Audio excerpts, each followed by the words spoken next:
Typhoon Uwan humina na habang patuloy na kumikilos pahilagang kanluran sa ibabaw ng West Philippine Sea. Ngunit nananatiling banta sa malaking bahagi ng Luzon ang malalakas na hangin, pag-ulan at mapanganib na storm surge. Magandang araw Pilipinas, ito ang Pilipinas Weather ngayon. Narito na ang ating update sa Bagyong Uwan. Kung bago ka lang sa ating channel, please like, share, and subscribe para lagi kang updated sa panahon. Salamat sa iyong suporta. Mga kababayan, ang sentro ng Bagyong Uwan ay huling namataan sa layong 135 km kanluran ng hilagang kanluran ng Bacnotan, La Union.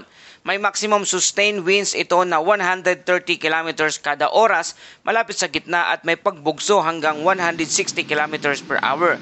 Ang central pressure nito ay maabot sa 970 HPA. Patuloy itong kumikilos pahilagang kanluran sa west-northwestward sa bilis na 20 km per hour. Ang lawak ng bagyo ay napakalaki pa rin at umaabot pa rin ito sa 850 km mula sa gitna.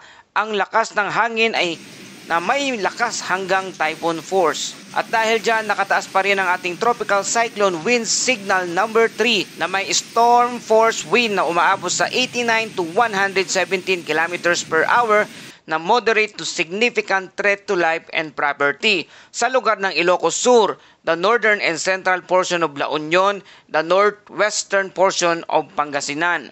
Ang epekto nito ay katamtaman hanggang malubhang pinsala sa mga kabahayan at ang kuryente at ang mga puno. Signal number 2 naman na may gale force wind na umaabot ang hangin na 62 to 88 km per hour na mayroong minor to moderate threat to life and property sa lugar ng Batanes, Cagayan, Isabela, Quirino, Nueva Vizcaya, Apayao, Abra, Kalinga, Mountain Province, Ifugao, Benguet, Ilocos Norte, the rest of La Union, the rest of Pangasinan, Aurora, Zambales, Bataan, Tarlac, Pampanga, Bulacan at mga karatig probinsya ng Cordillera.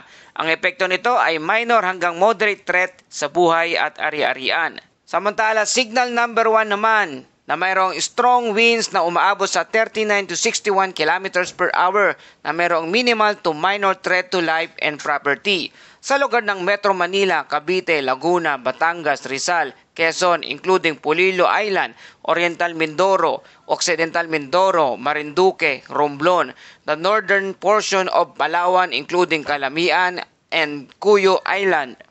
Signal number 1 din sa Camarines Norte, Camarines Sur, Catanduanes, Albay, Sorsogon, the northern and western portion of Masbate including Burias at Ticao Island, Aklan, Capiz, the northern and central portion of Antique including Caluya Islands. Ang epekto nito ay minimal hanggang minor na pinsala pero delikado pa rin sa mga outdoor structures at punong kahoy. Narito naman ang ating heavy rainfall outlook ngayong araw hanggang bukas ng tanghali, November 11. 100 to 200 mm na dami ng ulan, malalakas na pag-ulan sa lugar ng La Union, Pangasinan, Benguet at Zambales.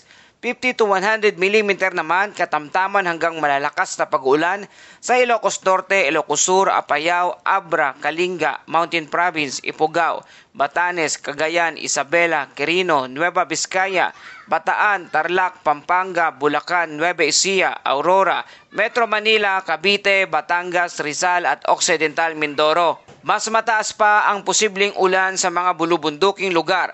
Mag-ingat dahil ang ilang probinsya ay may naunang pagbahana o saturation sa lupa, kaya mas delikado ang landslide at flash flood sa mga nabanggit na lugar.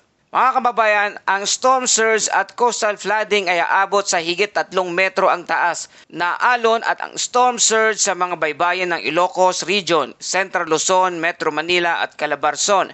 Lalong mag-ingat sa mga coastal barangay at fishing communities. Bawal po muna pumalaot at iwasan ang tabing dagat sa ngayon. Para sa ating sea condition, napakapanganib po ang paglalayag sa kanlurang seaboard ng Luzon, lalo na sa Ilocos Region, Zambales at Batangas, kung saan umaabot sa 8 metro ang taas ng alon. Kahit ang mga malalaking barko ay pinapayuhan na manatili sa ligtas na pantalan. Mga kababayan, bagaman humina na ang Bagyong Uwan, hindi ito nangangahulugan na ligtas na tayo. Ang lawak ng bagyo ay halos kasing laki pa rin ng buong Luzon. Kaya ramdam pa rin ang malalakas na bugso ng hangin at pag-uulan sa mga naturang lugar. Ang mga probinsyang nabanggit ay posibleng makakaranas pa rin po ng pagbaha, landslide at brownout sa mga susunod na oras. Sa mga nasa Northern at Central Luzon, huwag nang lumabas kung hindi naman kinakailangan. Siguraduhin nakasara ang mga bintana at may handang flashlight, tubig at baterya.